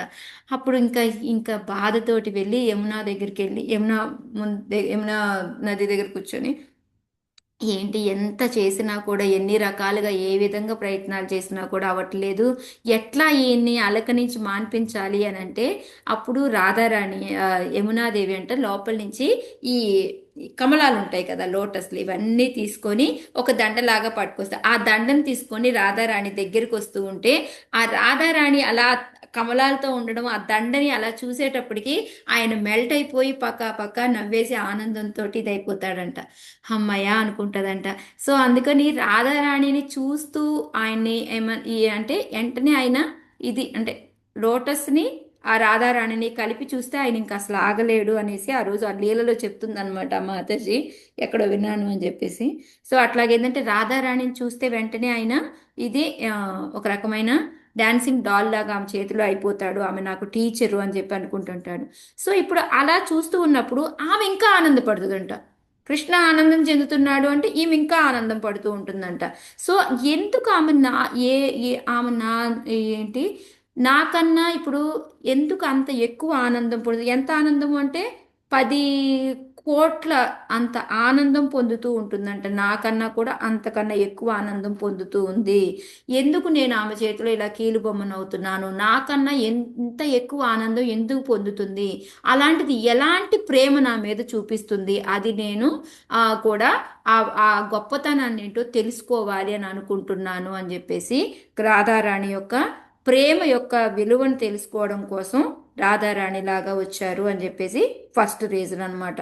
ఏంటిది ఫస్ట్ది మనకి రాధారాణి ప్రేమ యొక్క పొజిషన్ అంటే ఆ గొప్పతనాన్ని తెలుసుకోవాలి అని అనుకున్నారు, ఫస్ట్ రీజన్. ఓకే, రెండో రీజన్ ఏంటి అంటే అది ఇప్పుడు నాలో ఏమి చూసి ఆమె అంత ఆనందం పొందుతుంది, ఏదో ఉంటుంది కదా, ఏదో గొప్ప, ఏదో ఈ దగ్గర అనేక రసాలు ఉన్నాయి మన అందరికీ తెలుసు. ఆ అన్ని రసాలకి మూలం ఎవరు, నేను, నా వల్ల కదా అందరూ ఆనందం పొందుతూ ఉంటారు. కానీ అది ఏది ఆనందం, ఆ అజ్ఞాతంగా ఉన్న ఆ రసం ఏంటిది, నాలో ఆ మధురిమ ఏముంది, ఆ మధురమని చూసి ఎందుకు అంత ఆనందపడిపోతుంది రాధారాణి, దానికోసమే ఎంత సేవ చేస్తుంది, ఇన్ని రకాలుగా ఉంటుంది, అది ఏంటో నేను తెలుసుకోవాలి అని అనుకొని ఆయన ఆయన తెలుసుకుందాము అనేసట అద్దంలో చూసుకుంటాడంట. అద్దంలో చూసుకున్నా కూడా అనుభవించలేకపోతాడంట. ఇప్పుడు అలాగే మనం మొన్న కూడా చెప్పుకున్నాం, మనం షుగర్ ఉందనుకోండి, షుగర్ టేస్ట్ ఏంటి అంటే షుగర్కి అర్థం కాదనమాట. అదే ఇప్పుడు మనకి పువ్వులో మనకి మకరందం ఉంటుంది, ఆ మకరందాన్ని చెక్ చేయగలదా పువ్వు? ఏది చెక్ చేయగలుగుతుంది ఆ మకరందాన్ని, టేస్ట్ని? తొమ్మిదా? సీతాకోక తుమ్మెద. చిలుక మాతాజీ. సో ఇప్పుడు తొమ్మిదా ఏదోటి సరే. అప్పుడు ఇప్పుడు ఆ పువ్వు ఏ పోతే ఆ మకరందాన్ని టేస్ట్ చేయగలుగుతుంది? మాకు తొమ్మిది అయితే తొమ్మిది అయితే చేయగలుగుతుంది. సో ఇప్పుడు అందుకే కృష్ణుడు కూడా ఏంటంటే, నేను రాధారాణిలాగా అయ్యి ఆ ప్రేమతోటి నాలో ఏ గుణాన్ని ఉంటే, ఏ అజ్ఞాతంగా ఉన్న నా ఏ మధురిమని చూసి ఆమె ఆనందపడుతుంది, అంత ఇది అవుతుంది, నేను తెలుసుకోవాలి ఆ గొప్పతనం అనేసి ఆయన మళ్ళీ రాధారాణిలాగా వస్తారంట. అంటే ఆయనలో ఉన్న ఆ గొప్పతనాన్ని ఏముందో అది తెలుసుకోవడం కోసం అనమాట. ఓకే, ఆ గొప్ప ఏమంటారు దాన్ని, మెల్లోని ఏమంటారు మాతాజీ, రసమే కదా, ఆ మాధుర్య రసాన్ని తెలుసుకోవడానికి ఆయన మళ్ళీ రాధారాణి అవతారం తీసుకొని ఆయన వస్తూ ఉంటారనమాట. ఓకే, ఇంకా చాలా దాంట్లో ఇంకా మంచి ఎక్స్ప్లెనేషన్ ఉంది మాతాజీ, నేను షార్ట్ సమ్మరీలో చెప్తున్నాను మీకు, మళ్ళీ మీరు వెళ్ళి చదువుకోండి. ఓకే, సో మూడో రీజన్ అనమాట. మూడో రీజన్ యాక్చువల్గా ఏంటంటే అది చాలా గుప్తమైంది, మనకి ఎవరికి కూడాను తెలియదు అనమాట. కానీ ఇది ఎవరి ద్వారా తెలిసింది అంటే మనకి స్వరూప దామోదర్, ఆయన ఎప్పుడు కూడా చాలా క్లోజ్గా ఉంటారనమాట చైతన్య మహాప్రభుతోటి. మీకు అంత్యలీలలోకి వెళ్ళినప్పుడు చైతన్య మహాప్రభు ఎప్పుడు కూడా ఈ కృష్ణుడి యొక్క విరహంలో ఉన్నప్పుడు ఆయన ఎంతో మహాభావము, గూఢాభావం వీటన్నిటిలోకి వెళ్ళిపోతూ ఉంటాడనమాట. వెళ్ళినప్పుడు ఆయన్ని శాంతపరచడం కోసం ఒక్కొక్కసారి ఏంటంటే ఆయన బాడీలో లిమ్స్ అన్ని సపరేట్ అయిపోతాయి, ఇలాగా చేతులు వేలాడిపోతూ ఉంటాయి, కాళ్ళు వేలాడిపోతూ ఉంటాయి, మనిషి అసలు మూర్చిపోయినట్టు అయిపోతూ ఉంటాడు. ఆయన మళ్ళీ బయటికి తీసుకురావాలి అంటే స్వరూప దామోదర్ ప్రభు ఏం చేస్తారంటే దానికి తగ్గ సాంగ్ పాడు, లేకపోతే ఏదో శ్లోకాన్ని వినిపించి ఆయన మళ్ళీ బయటికి తీసుకొస్తూ ఉండేవాళ్ళు అనమాట. సో అందుకొని అది అంతా చూసి అంతా ఉన్నారు కాబట్టి స్వరూప దామోదర్ ప్రభు చెప్తారనమాట, ఎందుకు చైతన్య మహాప్రభు లాగా కృష్ణుడే ఈ అవతారం తీసుకొని వచ్చారు అని చెప్పడానికి ఆ మూడో రీజన్ని మనకి చెప్పబోతున్నారు. కానీ చెప్పబోతూ డైరెక్ట్గా చెప్పకుండా ఇంకా కొంచెం ఆగి మళ్ళీ మనకి చెప్తూ ఉన్నారనమాట. ఈ రూఢాభావ అనేది ఎలా ఉంటుంది అంటే అది స్వచ్ఛమైన ప్రేమ అనమాట. దాంట్లో ఎక్కడా కూడా కామం అనేది ఉండనే ఉండదు. వీళ్ళు గోపికలు వీళ్ళందరూ కూడాను వాళ్ళు ఎప్పుడూ కూడా ఎంజాయ్ చేద్దాము, ఏమి వాళ్ళకంటూ ఒక కోరిక ఉండదు. ఇందాక కూడా చెప్పాను మీకు, ఓన్లీ కృష్ణకి ఏం కావాలో ఆయనకి ఆనందింపజేయడానికి ఏం చేయాలో అంతే తప్ప వాళ్ళకి ఇంకా ఏ మాత్రం ఉండదు. సో దానికి ఎగ్జాంపుల్ కూడా మనం తీసుకోవచ్చు. వాళ్ళు ఏంటంటే ఈ మాతాజీ ఇది మట్టి కోసం అని వెళ్తే నారదులు వారు కూడా చెప్తారు కదా, మరి మీరు భగవంతుడికి తలకి రాస్తే మీరు ఎక్కడికో పాపలోకాలకి అలాగే వెళ్ళిపోతారు కదా, నరకలోకాలకి అని అంటే మాకేం పర్లేదు, మాకు ఆనందం ఏంటిది, మేము ఎక్కడికి వెళ్ళిపోయి ఏమైపోయినా పర్లేదు, కృష్ణుడు బాగుండాలి, ఇది ఒక్కటే మా కోరిక అని చెప్తారు కదా, అట్లాగనమాట. సో అందుకని ఇక్కడ మనకి ప్రేమకి కామానికి ఉన్న తేడాని మనకి ఫస్ట్ చెప్తూ ఉన్నారనమాట. ప్రేమ అంటే ఏంటంటే గోల్డ్ లాగా అనమాట. దాంట్లో ఏంటి అంటే భగవంతుడి యొక్క సాటిస్ఫాక్షన్ కోసం తప్ప వాళ్ళకి అంటూ ఏమీ ఉండదు. లస్ట్ అంటే ఏంటంటే భగవంతుడి కాదు, మన స్వార్థం అనమాట, మన కోరికలు నెరవేర్చుకుంటూ ఉంటాము అదనమాట. అది చెప్పి మనకి ఎప్పుడు మాతాజీ కూడా కోట్ చేస్తూ ఉంటారు, కృష్ణేంద్రియ ప్రీతి వాంఛ తారే హోయ్ ప్రేమ అంటామనేసి, మళ్ళీ ఆత్మేంద్రియ ప్రీతి వాంఛ అది వచ్చేసి కామం అంటారు అని చెప్పేసి మనకి ఆ ఇంపార్టెంట్ శ్లోక మనం కోట్ చేసుకుంటూ ఉంటాం అనమాట. సో ఇప్పుడు ఈ గోపికలు అనే వాళ్ళు ఏం చేస్తారు అంటే మనం మనకి చాలా చెప్పున్నారు, నేను చాలా సింపుల్గా చెప్తాను మీకు. ధర్మాన్ని త్యాగం చేశారు వాళ్ళు, మళ్ళీ వేద ధర్మాన్ని త్యాగం చేసేసారు, లోక ధర్మాన్ని త్యాగం చేశారు, శాస్త్రంలో చెప్పిందంతా కూడాను వాటిని వదిలేశారు. నెక్స్ట్ మనకి బాడీకి ఏదైతే అవసరాలు ఉంటాయో వాటన్నిటినీ వదిలేశారు. మళ్ళీ కర్మ ఫలాల్ని అసలు పట్టించుకోలేదు వాళ్ళు, సిగ్గుని విడియాన్ని అన్నిటినీ వదిలేసి వాళ్ళు మన సంతోషం ఆనందాన్ని కూడా వదిలేసుకున్నారనమాట. సో ఇవన్నీ మనకి ఏమేమి వదిలేశారు, ఎట్లా వదిలేశారు, ఎగ్జాంపుల్స్తో సహా మనకి దీంట్లో ఉంటుంది.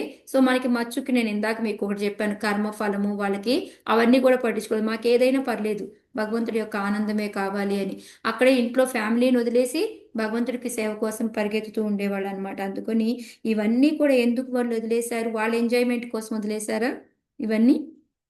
శాస్త్రీయ త్యాగం కానీ ధర్మ త్యాగం కానీ ఇవన్నీ కూడాను సిగ్గు బిడియం కృష్ణ లజ్జ ఆనందం కోసం, కృష్ణ ఓన్లీ ఆనందం భగవంతుడి ఆనందం కోసం, భగవంతుడికి సేవ చేయడం కోసం అన్నమాట. అందుకని వాళ్ళని అంత గొప్పగా వాళ్ళని కృష్ణుడు ఎప్పుడు కూడా ఆ గోపికలు ఎంత గొప్పగా ఇలా ఉన్నారు అనేసి వాళ్ళ ప్రేమని ఎట్లా చెప్తారు అంటే, ఒక తెల్లటి గుడ్డ క్లాత్ బట్టుంటే దాని మీద ఒక్క చుక్క కూడా ఎక్కడ ఒక్క నల్ల మచ్చ అనేది లేకుండా ఎటువంటిది అంత ప్యూర్ అన్నమాట వాళ్ళ ప్రేమ అనేది చెప్తూ ఉన్నారు అనమాట వాళ్ళు. ఓకే, సో ఈ విధంగా అందుకని ఆ లస్ట్ అనేది ఏంటంటే చీకటితో సమానం అనుకుంటే వీళ్ళ ప్రేమ అనేది సూర్యోదయంతో సమానము అని చెప్పేసి చెప్తూ ఉన్నారనమాట. ఇక్కడ మనకి ఈ లస్ట్ దీని గురించి, లవ్ గురించి, వాళ్ళు చేసే పనుల గురించి, గోపికల గురించి చెప్పేసి ఇప్పుడు కృష్ణ అనుకుంటున్నాడంట, నేను ఏ యథామాం ప్రపద్యంతే తాం తైవ భజామ్యహం అని, నేను ఎవరు ఏ విధంగా నన్ను పూజ చేస్తే వాళ్ళకి నేను ఆ విధంగా రెస్పాండ్ అవుతాను అనేసి మనకి భగవద్గీతలో ఉంది. ఓకే, కాకపోతే నేను ఆ ప్రతిజ్ఞ, నా యొక్క ప్రతిజ్ఞని నేను నెరవేర్చుకోలేకపోయాను. ఎందుకు అంటే ఇప్పుడు నాకు గోపికలు చూపించే ప్రేమని నేను ఒక బ్రహ్మ యొక్క ఫుల్ ఆయన ఉన్న ఆయు పరిమాణం అంతా కూడాను వాళ్ళకి నేను ఏం చేస్తున్నా కూడా అది నెరవేరదు. అంటే వాళ్ళు చూపించిన దానికి ఏతామా ప్రపద్యంతే స్థాంస జైవ, సేమ్ అలాగే వెనక్కిస్తాను అని చెప్పారు కదా. అలా ఇవ్వడానికి నాకు బ్రహ్మ సంవత్సరం ఎన్నో మనం తెలుసుకున్నాం కదా నిన్నే మనం, 100 ఒకరోజే ఇంత అయితే అలాంటిది 100 సంవత్సరాలు ఆయన బతుకుతాడు. అంటే ఒక రోజు ఇంటూ నెలకి 30 రోజులు, దానికింటూ మనం 12 వేస్తే సంవత్సరము, అలాంటి సంవత్సరాలు మళ్ళీ 100. సో ఇప్పుడు దాని టైం ఎంత చూడండి, అంత టైం నేను వాళ్ళకి సేవ చేసినా కూడా నేను వాళ్ళకి నిర్వహించుకొని నేను చెప్పిన శ్లోకాన్ని నేను నెరవేర్చుకోలేకపోయాను అని చెప్పేసి ఆయన ఫీల్ అవుతూ ఉన్నారంటే, ఇవన్నీ కూడా నేను అసమర్థుడిని అయిపోయాను, నేను తెలుసుకోలేకపోతున్నాను, నేను నా ప్రామిస్ నేను నెరవేర్చుకోలేకపోతున్నాను అని చెప్పేసి చెప్తూ ఉన్నారనమాట. ఈ శ్లోకం మనకి ఎక్కడొస్తుంది అంటే 10వ కాంటోలో 10వ గ్రంథంలో 32వ చాప్టర్లో 22వ శ్లోక అనమాట ఇది. అక్కడే కృష్ణ చెప్తూ ఉంటాడు, నేను బ్రహ్మ అంత ఆయు పరిమాణంలో కూడా నేను మీకు రుణం తీర్చుకోలేను అని చెప్పేసి ఆయన చెప్తూ ఉంటారనమాట. సో ఆ తర్వాత ఏంటి అంటే ఇది ఇంకా చెప్తున్నారు ఈయన కృష్ణదాస్ కవిరాజ్ గోస్వామి, ఇది అందరికీ అర్థం కాదు. ఇదే అంటే మరి కానీ నేను ఇది ఎందుకు చెప్తున్నాను అంటే, ఇప్పుడు మూర్ఖులు లాంటి వాళ్ళకి ఇది అర్థం కాదు. కానీ అలా అని ఇంత నిగూఢమైన దాన్ని చెప్పకుండా నేను ఉన్నాను అనుకోండి, భక్తులు లాంటి వాళ్ళు ఎంజాయ్ చేస్తారుగా, తెలుసుకుంటారుగా.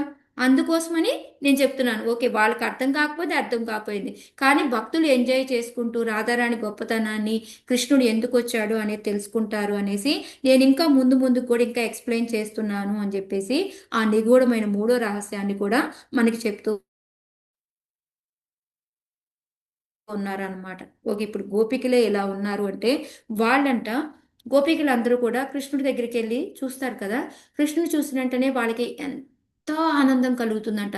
ఆ ఆనందం ఎంత ఎక్కువైందంటే వాళ్ళ ఆనందం చూసి కృష్ణుడికి ఆనందం పెరుగుతుందంట, కృష్ణుడి ఆనందం చూసి మళ్ళీ వీళ్ళకి ఆనందం పెరుగుతూ ఉంటుందంట.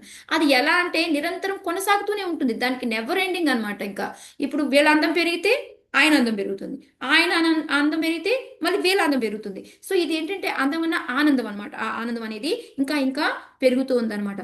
సో అందుకని వాళ్ళది ఇది మనం అర్థం చేసుకోలేము. ఎందుకు అంటే వాళ్ళకి ఆ అందము ఆనందము పెరగడానికి కారణం ఏంటి అంటే భగవంతుడిని చూస్తూ ఉండడమే. భగవంతుడిలో ఉన్న ఈ వాళ్ళకి భగవంతుడి మీద ఉన్న ఏమంటారు, వాళ్ళకి ఆయన కోరిక తీర్చాలి అని ఉంటుంది కదా, ఆ ప్రేమ భావమే వాళ్ళకి ఈ ఆనందాన్ని రెట్టింపు చేస్తుంది. దాన్ని మిగతా వాళ్ళు అర్థం చేసుకోలేరు అని చెప్తున్నట్టు. అలాంటివి గోపికలందరూ ఎలా ఉంటే వీళ్ళందరికీ ఇందాక మనం సర్వశ్రేష్టం ఎవరు అనుకున్నాం? సర్వకాంత రాధారాణి. సో ఇప్పుడు ఆ రాధారాణి ప్రేమ గురించి చెప్తూ ఉన్నారనమాట. వీళ్ళందరిలోకి రాధారాణి చాలా గొప్పదైతే ఆమె యొక్క క్వాలిటీస్ ఇంకా చెప్తున్నారు అంటే వీళ్ళందరికన్నా కూడాను ఎంతో ఎంతో ఇంకా నిర్మలమైంది, ప్యూర్ అని చెప్పేసి చెప్తూ ఉన్నారనమాట. సో ఇందుకని ఆమె కూడా సేమ్ ఇదే విధంగా కృష్ణుని చూసిన వెంటనే ఆనందపడ్డము, ఆమె ఆనందం ఇంకా ఇంకా మెరిగిపోవడము, కృష్ణుడి ఆనందం ఇంకా పెరిగిపోవడం, ఇలాగా కంటిన్యూస్గా జరుగుతూ ఉంటుంది.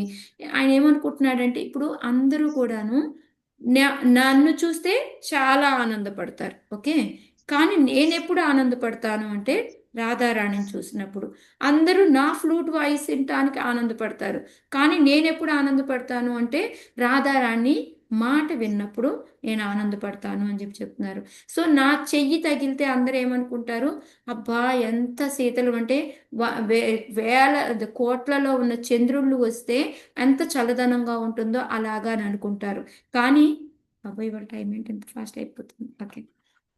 సో కానీ నేనేంటి అంటే ఆ రాధారాణి టచ్ని ఇష్టపడతాను. సో ఆ విధంగా ఎందుకు నాకు ఆమె వలన ఈ విధంగా ఫీలింగ్ కలుగుతుంది, ఆమె ఆ ఆనందాన్ని ఎలా పొందుతుంది, ఆ ఆనందాన్ని నేను కూడా చవి చూడాలి అనుకుంటున్నాను అని చెప్పేసి ఆ రాధారాణి యొక్క భావాన్ని, రాధారాణి యొక్క రంగుని తీసుకొని ఆయన రాధారాణిలాగా జన్మ తీసుకున్నారు అని చెప్పేసి చెప్తూ ఉన్నారు అనమాట. ఇది 3వ రీజన్ అనమాట మనకి.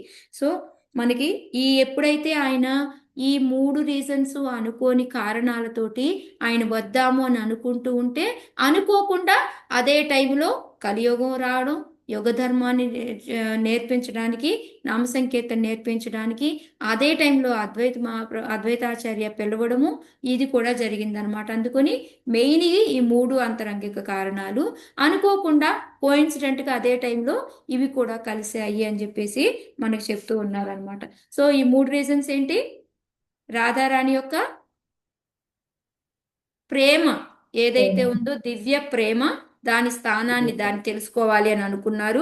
రెండోది నాలో ఏదో గొప్ప మధురిమ ఉంది, దానివల్లే వీళ్ళందరూ ఆనందిస్తున్నారు, దాన్ని కూడా నేను చూడాలి అని అనుకున్నారు. మూడోది వచ్చేసి నన్ను చూసి వాళ్ళు ఎందుకు అంత ఆనందం పొందుతున్నారు, ఆ ఆనందాన్ని కూడా నేను చవి చూడాలి అని అనుకొని ఈ 3 కారణాలతోటి ఆయన జన్మ తీసుకున్నారు, అంటే చైతన్య మహాప్రభు లాగా వచ్చారు అని చెప్పేసి చెప్తూ ఉన్నారు అనమాట. ఓకే, సో ఇవి 3 కాన్ఫిడెన్షియల్ రీజన్స్. ఇవి మనకి ఎవరి ద్వారా వచ్చాయి, స్వరూప దామోదర్. స్వరూప దామోదర్. యాస్ మాతాజీ, ఓకే, స్వరూప దామోదర్, అవును. సో ఇప్పుడు మనకి ఈ 6 శ్లోకాలు అయిపోయి. సో ఎప్పుడైతే ఆయన చైతన్య మహాప్రభు లాగా రావాలనుకుంటున్నారో సచీదేవిని వాళ్ళందరినీ పంపించడము ఇదంతా కూడా మనకు తెలిసిందే కదా. సో ఇదంతా కూడా దీంట్లో వస్తుంది. సో ఈ విధంగా మనకి చైతన్య తత్వం అనేది ఎందుకు చైతన్య మహాప్రభు ఇంత గొప్ప, కృష్ణుడే చైతన్య మహాప్రభు లాగా వచ్చారు, రాధాకృష్ణ తత్వాన్ని కానీ కృష్ణ తత్వాన్ని కానీ అన్నీ చెప్పి మనకి ఇక్కడతోటి ఇది క్లోజ్ చేశారనమాట.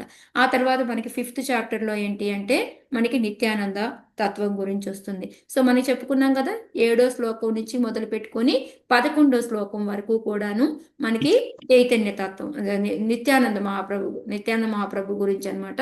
ఆ తత్వ నిరూపణ ఉంటుందన్నమాట. సో దాన్ని ఇప్పుడు మనం ఇది మనకి యాక్చువల్గా మ్యాక్సిమం మీ అందరికీ తెలుసు మాతాజీ ఇది, కానీ నేను కొంచెం ఫాస్ట్గా వెళ్తాను, మీరేమనుకోకండి. కొంచెం పడ ఒక 5 నిమిషాల్లో చెప్పేస్తాను నేను దీన్ని. ఎందుకంటే మనందరివి క్రియేషన్ పార్ట్లో మనం అందరం తెలుసుకుందే అనమాట ఇది, అందుకని మనకి చాలా ఈజీగా ఉంటుంది తెలుసుకోవడం కూడా. సో ఇక్కడ ఏంటంటే మనకి కృష్ణ ఏం చెప్తున్నారు అంటే ఫస్ట్ ఈ నిత్యానంద మహాప్రభుయే నథింగ్ బట్ బలరామ అనేసి ఆయనే ఇక్కడ ఈ కృష్ణ యొక్క శక్తి ఇప్పుడు మనకి ఒకవైపు నుంచి రాధారాణి అనుకుంటే ఆయనలో ఉన్న అంశ మాత్రమే. అంటే మనకి నిన్న మనం చెప్పుకున్నాము ఆయన యొక్క ప్రకాశము ఏ విధంగా వస్తుంది, 2 రకాలుగా వస్తుంది అనుకున్నాం. ఏంటిది అది?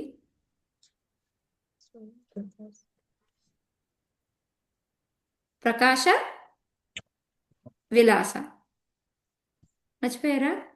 ఫస్ట్ చాప్టర్లో చెప్పాను కదా మీకు. చెప్పారు మాతాజీ, ప్రకాశ రూపము విలాస రూపం. విలాస రూపం, ప్రకాశ రూపం అంటే ఏంటి, విలాస రూపం అంటే ఏంటి?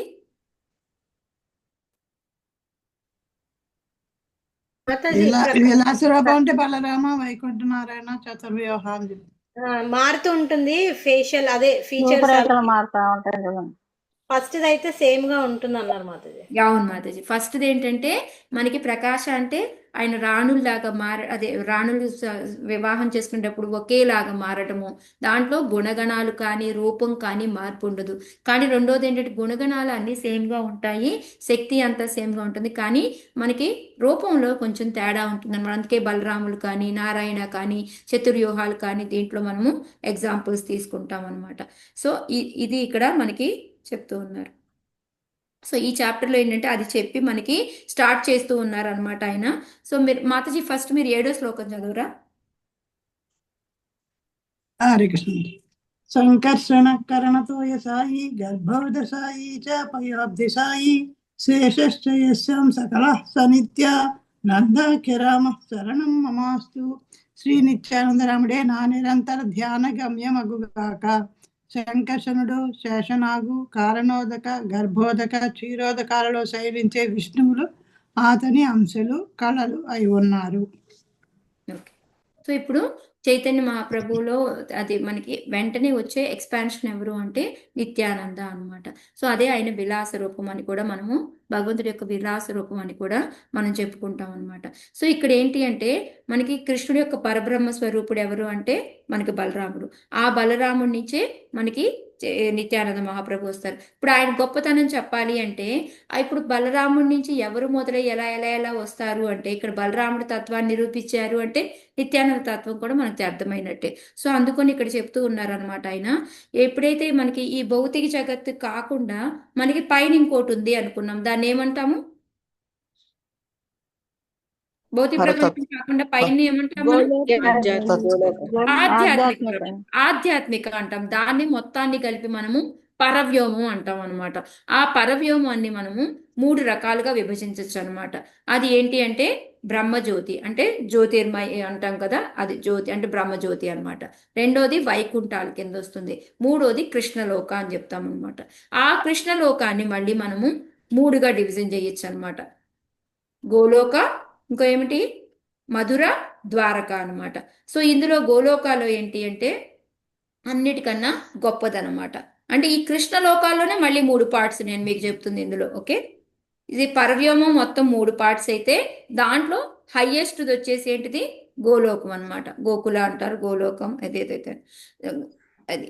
సో దాంట్లో ఏంటంటే మనకి ఏమంటారు అందరికన్నా ఎక్కువ అది, దాంట్లోనే కృష్ణ ఉంటాడు. దాన్నే మనకి ఏం చెప్తూ ఉంటారు అంటే వ్రజధామం అంటారు, శ్వేతద్వీపం అని కూడా అంటారు, లేకపోతే బృందావనం అని అంటారు, అని రకరకాలుగా పిలుస్తారు అనమాట.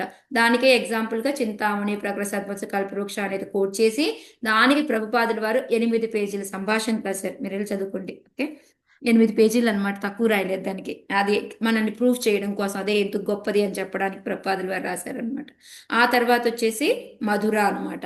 మధుర ద్వారకాలో ఏంటి అంటే ఈ ఏవైతే సంకర్షణ ప్రద్యుమ్న అనిరుద్ధ ఇవన్నీ ఉంటాయి కదా, వీళ్ళందరూ ఉంటారనమాట. దాంట్లో వాళ్ళందరూ అక్కడ లీలలు చేస్తూ ఉంటారనమాట. అది కూడా పూర్తిగా ఏమంటారు దివ్యమైనది అని చెప్పేసి, ఆధ్యాత్మికమైనది అని చెప్పి చెప్తూ ఉన్నారనమాట. ఆ పర్వయములో ఫస్ట్ది మనకి కృష్ణలోక, అది అయిపోతే రెండోది వైకుంఠ అనమాట, దాని కిందకు వచ్చేది. సో అక్కడ ఏంటి అంటే నారాయణుడు ఉంటాడనమాట. నారాయణుడు ఎలా వస్తాడు? ఆయన ఈ చతుర్వ్యూహంలోంచి దాంట్లో సంకర్షణలోంచి మహాసంకర్షణ లాగా ఆయన నారాయణ లాగా వచ్చి అక్కడ అన్ని ఆయన లీలలు చేస్తూ ఉంటారనమాట. అది మనం తెలుసుకున్నాం. అంతేకాకుండా అక్కడే ఆయన అందరికీ కూడాను 4 రకాలైన ఏమంటారు మాతాజీ మోక్షాలు ఇస్తూ ఉంటాడనమాట.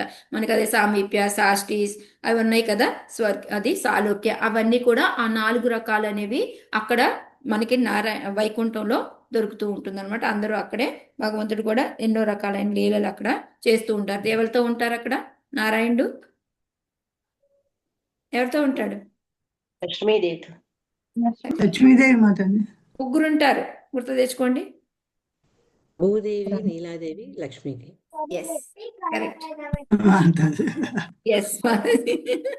అందుకే 3 కూడా చెప్పాను, మీకు గుర్తు వస్తుంది అనేసి.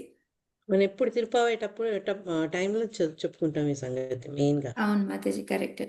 సో దాని తర్వాత అక్కడి నుంచి మరి మాతాజీ ఇందాక మనం మోక్షాలు నాలుగే చెప్పుకున్నాం. మొత్తం మనకి 5 రకాల ముక్తులు అయితే 4 చెప్పుకున్నాం కదా. 5వది ఏది అంటే అది సాయుజ్య అనమాట.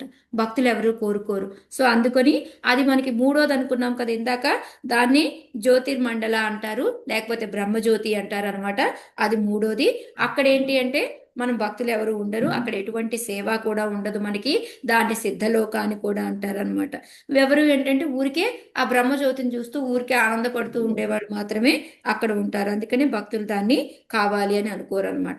ఆ తర్వాత ఏంటి అంటే ఇప్పుడు మరి దాని కింద మనకి ఈ కారణ ఓషన్ అని ఉంటుందన్నమాట. సో ఈ మన కారణ ఓషన్ ఏమంటారు మాతాజీ దాన్ని?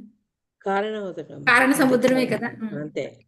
యా, కారణ సముద్రం అన్నమాట. అది కూడా ఏంటంటే చాలా ప్యూర్. ఓకే, దాన్ని కూడా అది కూడా మెటీరియల్ కింద ఏమీ రాదనమాట. యాక్చువల్గా చాలా ప్యూర్ అన్నమాట అది. కాకపోతే దానికి ఒక సైడునమాట మనకి ఈ కారణోదకి సాయి విష్ణు ఏదైతే ఇందాక మనం సంకర్షణ అనుకున్నామో, ఆయన సంకర్షణ క్వార్టర్ఫుల్ ఫామ్ నుంచి వైకుంఠ విష్ణు వస్తాడు. విష్ణు నుంచి మళ్ళీ క్వార్టర్ఫుల్ ఫామ్ సంకర్షణ ప్రద్యుమ్న అనిరుద్ధ వీళ్ళు వస్తారు. అక్కడ ఉన్న సంకర్షణుడే మళ్ళీ ఇప్పుడు మనకి కారణోదక సాయి విష్ణు లేకపోతే మహావిష్ణు కింద ఫస్ట్ పురుషావతారం కింద ఆయన వస్తాడనమాట. ఆయన వచ్చినప్పుడు ఏం చేస్తాడు? ఇక్కడ క్వార్టర్పుల్ అంటే చతుర్వ్యూహ. చతుర్వ్యూహం. ఓకే, సో వాళ్ళందరికీ అర్థమవుతుంది మాతాజీ, పేర్లు చెప్పాను కదా. Thank you Mataji. సో అక్కడ ఏంటి అంటే ఆయన మనందరికీ తెలిసి ఏం చేస్తారు ఆయన? కారణోదక సాయి విష్ణు ఏం చేస్తాడు? మాతాజీ అక్కడి నుంచే బ్రహ్మాండాలన్నీ వస్తాయి మాతాజీ. కరెక్ట్. ఆయన దగ్గర నుంచే మొత్తం కూడా పడుకొని ఉంటారు. బ్రహ్మాండాలు వస్తాయి. అంతేకాకుండా ఆయనకి ఒకవైపు మాయాదేవి కూడా ఉంటుందన్నమాట. అది ఈ మాయాదేవి ఏంటంటే ఈ కారణ ఓషన్ వాటర్ని టచ్ చేయలేదన్నమాట. ఆమె చాలా విడిగా ఉంటుంది. మాయాదేవి కూడా 2 రకాలుగా ఉంటుంది. ఇక్కడ మనకి ప్రధాన ప్రకృతి అని చెప్తారు. ప్రధాన అంటే డ్రై అన్నమాట. అది ప్రకృతి. ఈ 2 రకాలుగా ఉంటుంది అక్కడ మనకి. మనం అదే మీరు అందరు చెప్పుకున్నాం కదా, 16 రకాల ఇంగ్రీడియంట్స్ ఉంటాయి. వాటి అన్నిటిని యాక్టివేట్ అవ్వవు, వాటిని యాక్టివేట్ చేయాలా. ఈ జీవులందరూ మన లోపల ఉంటాము. గ్లాన్స్ ద్వారా కృష్ణ మనకి రమాదేవికి పంపిస్తాడు అని చెప్పుకుంటున్నాం కదా. సో ఈమె కూడా అదే అనమాట. సో ఇప్పుడు ఏ విధంగా అయితే ఆ మాయ అనేదాన్ని మనకి ఈ నీళ్లలో దగ్గరికి ఆమె రాదు. అందుకని ఏం చేస్తారు అంటే ఈ మహావిష్ణు లేకపోతే కారణోదక సాయి విష్ణు గ్లాన్స్ ద్వారా జీవాలన్నిటినీ కూడా ఆమె దగ్గరికి పంపిస్తాడనమాట. మనం చెప్పుకున్నాం కదా, వెళ్తూరులాగా వెళ్తూ ఉంటే దాంట్లో జీవాలన్నీ వెళ్తూ ఉంటాయి ఆమె దగ్గరికి అని చెప్పేసి. ఇంకో టైంలో కాలాలాగా శివుడు వస్తాడు. వీళ్ళిద్దరూ కలిసే మనకి అక్కడ ప్రధాన అనేది ఉంటుంది. అది తయారవుతుంది. ఆ తర్వాత అది మహాతత్వగా మారుతుంది. ఇదంతా మనం తెలుసుకున్నాం కదా. సో ఇక్కడ అది చెప్తూ ఉన్నారనమాట. సో ఈ విధంగా అయితే మనందరం ప్రకృతే కారణము ఇదంతా తయారవడానికి అని అనుకుంటూ ఉంటాం కదా. అది కరెక్ట్ కాదు. ఎవరు ఫస్ట్ ఆమె అసలు టచ్ చేయలేదు అక్కడ. దాన్ని ఎవరి ద్వారా ఆమెని ఏమంటారు ఇదంతా తయారవడానికి కారణం ఎవరు? ఫస్ట్ శక్తి ఎవరిస్తున్నారు? కారణోదక సాయి విష్ణు. సో ఆ శక్తి ఆమె అంతటా ఆమెకి రాదు కాబట్టి ఆ శక్తిని భగవంతుడు కళ్ళ ద్వారా ఆమెకి పంపించి చేయిస్తున్నాడు. అందుకని దీనికి ఎలాగంటే ఒక చిన్న ఎగ్జాంపుల్ చెప్తారనమాట. ఇప్పుడు మనం కొండ తయారు చేసేవాడు ఉంటాడు అనుకోండి. కొండ ఎవరు తయారు చేశారు అంటే ఏమని చెప్తాము? కుమ్మరి తయారు కుమ్మరి తయారు అని చెప్తాం, అంతే కదా. ఓకే, అయితే ఇక్కడ ఆ కుమ్మరి ఎవరు అంటే యాక్చువల్గా కృష్ణ. కానీ ఇదేంటంటే మనం అందరివి కానీ ఆ కుమ్మరి తయారవడానికి వెనకాల ఉంటాయి కదా ఇంగ్రీడియంట్స్ కొన్ని కావాలి. ఏం కావాలి? మట్టి, పదార్థాలు, మట్టి కావాలి, వీల్ కావాలి. ఇవన్నీ కూడా యాక్చువల్గా మాయాదేవి అనమాట. అంటే మాయాదేవి కృష్ణుడే స్వయంగా చేస్తున్నప్పటికీ కూడా వెనకాల ఏంటంటే ఈ మాయాదేవి ఈ శక్తిని అన్నిటినీ తీసుకొని మనకి చేస్తుంది అని ఒక ఎగ్జాంపుల్ తోటి మనకి కృష్ణదాస్ కవిరాజ్ గోస్వామి అక్కడ చెప్తూ ఉంటారనమాట.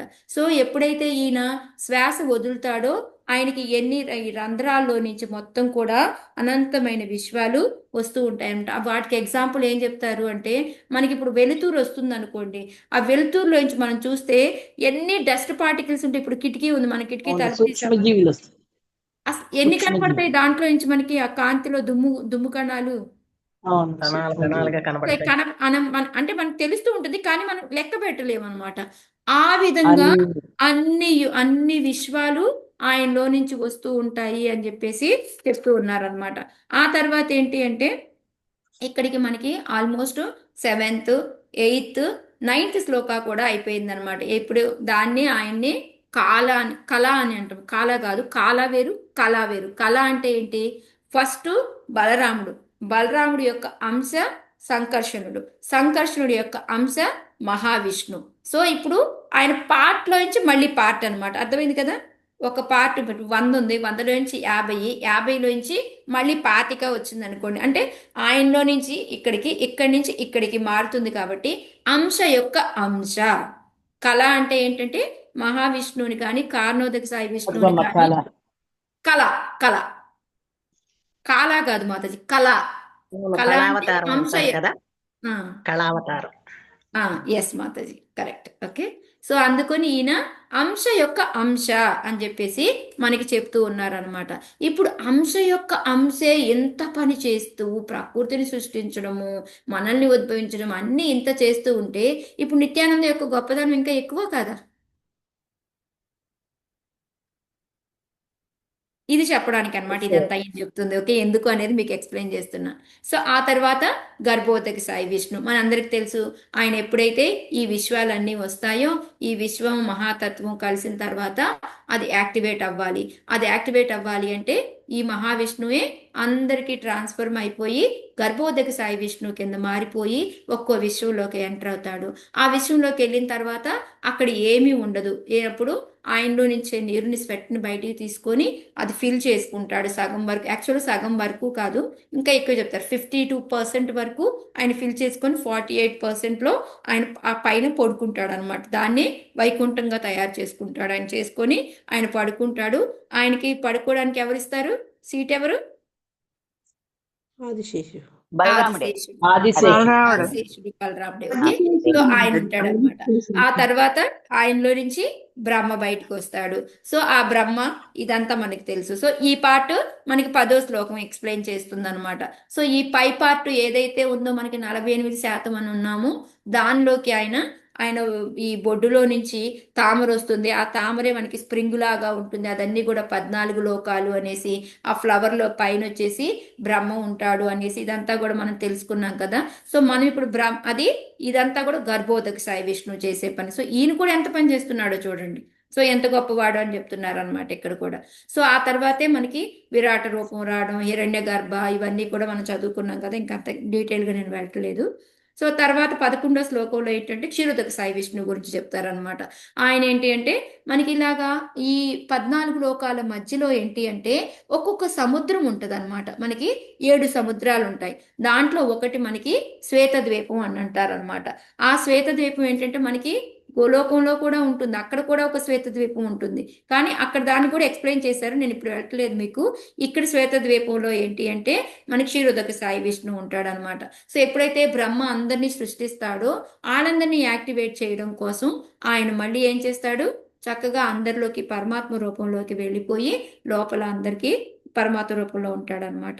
సో ఇప్పుడు మనకి దేవతలందరూ కూడా ఏదైనా ప్రాబ్లం వచ్చినా ఎవరి దగ్గరికి వెళ్ళి ప్రేయర్స్ చేస్తారు అంటే మనకి ఇక్కడ క్షీరోదక సాయి విష్ణు దగ్గర ప్రే చేస్తారు. మనకి ఈ మన్వంతర అవతారాలు కానీ మిగతా అవతారాలన్నీ కూడా ఇక్కడ వస్తాయన్నమాట. కానీ మనకి కారణోదక సాయి విష్ణు దగ్గర మాత్రం మనకి ఈ మత్స్య అవతారము, కూర్మ అవతారం ఇవన్నీ కూడా అక్కడి నుంచి మొదలవుతాయి అన్నమాట. ఓకే. సో ఇది తర్వాత ఆయన శేషనాగులాగా అనమాట. శేషనాగులా కూడా ఆయన బెడ్ లాగా ఏది కావాలంటే అది ఆయన అన్ని సేవలు కూడా చేస్తూ ఉంటాడు అని చెప్పేసి చెప్తూ ఉన్నారు. ఇంకా ఏంటంటే మత్స్యాధారం అవన్నీ చెప్పారు కదా, అవి క్షీరోదక సాయి విష్ణు నుంచి కదా? కారణోదక సాయి విష్ణు. Okay okay. మన్వంతర అవతారాలు, శక్తావేశ అవతారాలు అవన్నీ ఇక్కడ క్షీరోదక సాయి విష్ణువు నుంచి వస్తాయి.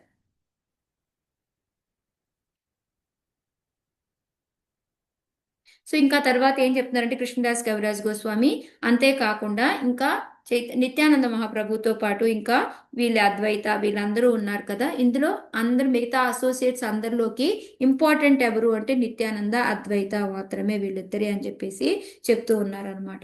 సో ఇప్పుడు దీన్ని బట్టి మనకి నిత్యానంద మహాప్రభుని చూసుకుంటే అక్కడి నుంచి మనకి చతుర్వ్యూహాలు రావడం, దానిలో నుంచి సంకర్షణ నుంచి విష్ణువు రావడం, మళ్ళీ అక్కడి నుంచి చతుర్వ్యూహాలు రావడం, దాంట్లో నుంచి మనకు కారణోదక సాయి విష్ణు రావడం, కారణోదక విష్ణు గర్భోదక సాయి నుంచి క్షీరోదక సాయి విష్ణు, ఇలా వస్తూ ఉన్నప్పుడు ఎంతో గొప్పవారు నిత్యానంద అనేది మనకు చెప్తూ ఉన్నారనమాట.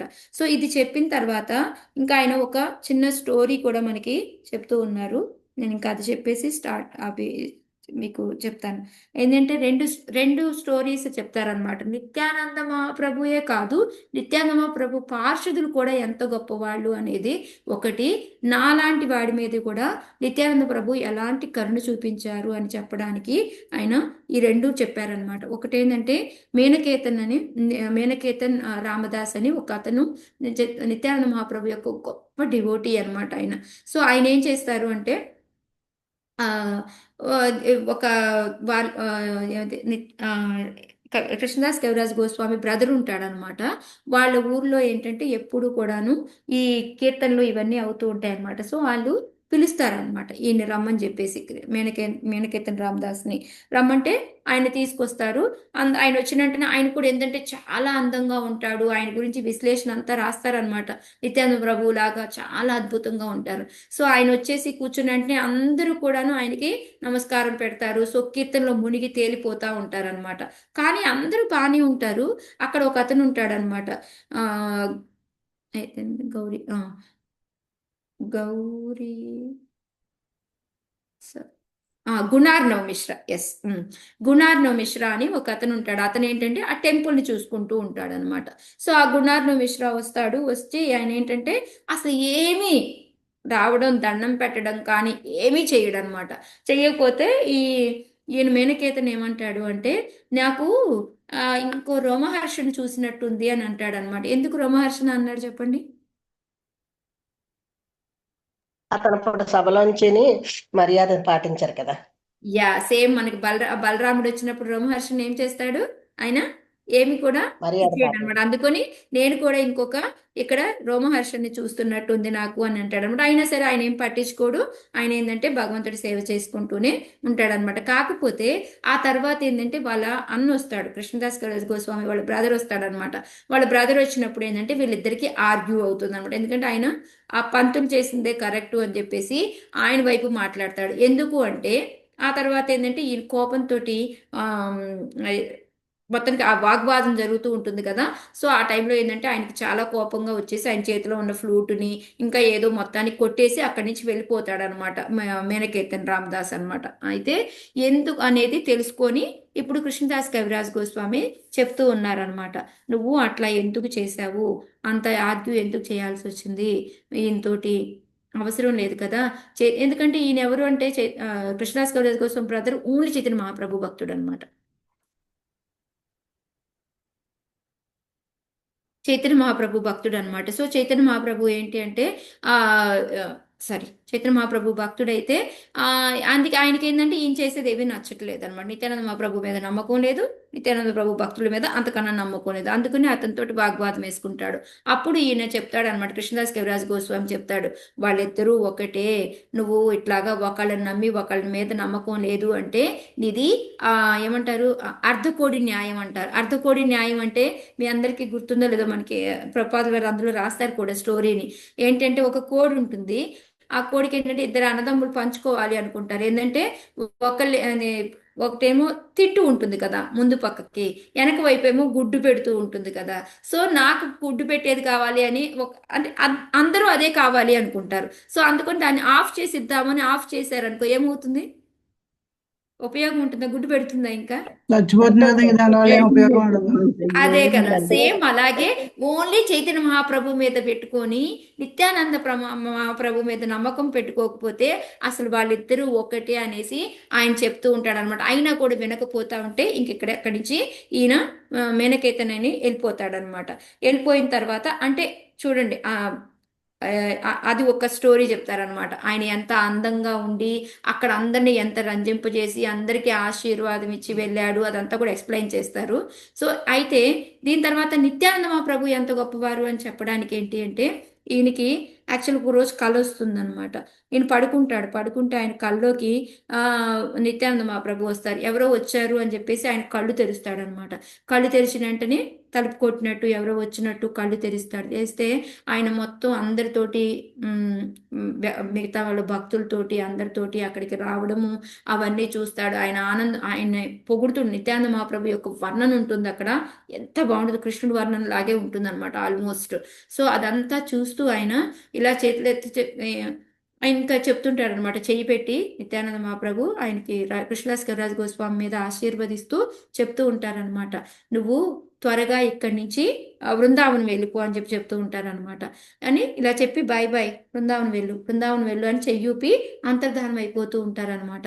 టక్కన ఈయన మంచం నుంచి కింద పడిపోతాడు. అప్పుడు లేచి చూస్తే ఓహో ఇది నాకు కళ, ఇదంతా నాకు జరిగినట్టే ఉంది, కానీ ఉదయాన్నే వచ్చే కళ నిజమవుతుంది.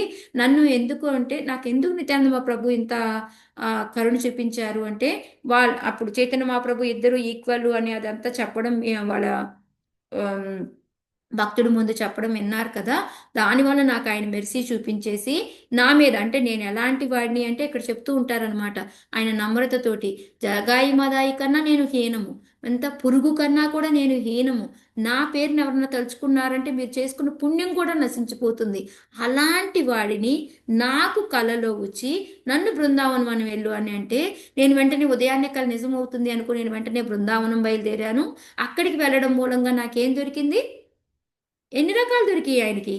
చక్కగా చైతన్యం, అది ఎవరు మనకి రఘునాథ్ దాస్ గోస్వామి యొక్క ఆశ్రమం దొరికింది. భక్తుల యొక్క అందరికి సేవ చేసుకోగలిగారు.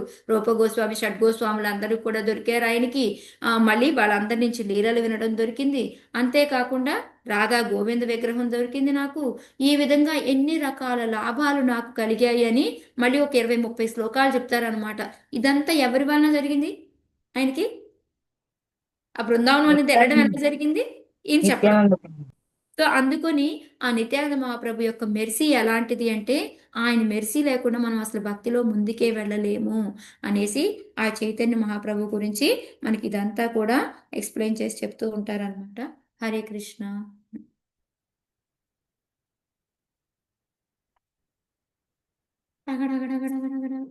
అంటే పేరెంట్ మర్చిపోయానే నేను. నేలహట్ మాతాజీ, నేలహట్ అనే గ్రామము అది ఎక్కడుంది అంటే జమట్పూర్ అంట, జమట్టాపూర్ అంట. ఆ జమట్టాపూర్కి మనం ఇప్పుడు కూడా వెళ్ళొచ్చు అని చెప్పేసి ప్రపాదులు వారు మనకి రాశారనమాట. మనం కట్వా దగ్గర ఇంకో ట్రైన్ పట్టుకుంటే మనం దాని నుంచి సల్లార్ దగ్గర దిగిన తర్వాత మళ్ళీ మనకి ఈ జమ్మట్పూర్ వెళ్ళే ట్రైన్ దొరికిద్దంట. సో ఈ విధంగా మనం వెళ్తే ఆ ఊరికి వెళ్ళొచ్చు. ఇప్పుడు కూడా మనకి ఆ నిత్యానంద మహాప్రభు ఆయనకి దర్శనం ఇచ్చిన ప్లేసు అదంతా కూడా చూడగలము. ఇది ఒక వ్యూహాగానం కానే కాదు, ఇది నిజము అని ప్రూవ్ చేయడానికే ఇప్పుడు కూడా ఆ ప్లేస్కి ఎలా వెళ్ళొచ్చు అని చెప్పేది మనకి ప్రపాదులు వారు చెప్తూ ఉన్నారనమాట ఆ ప్లేస్ గురించి. ఇది మర్చిపోయాను, ఇందాక చెప్పలేదు అడావుడు.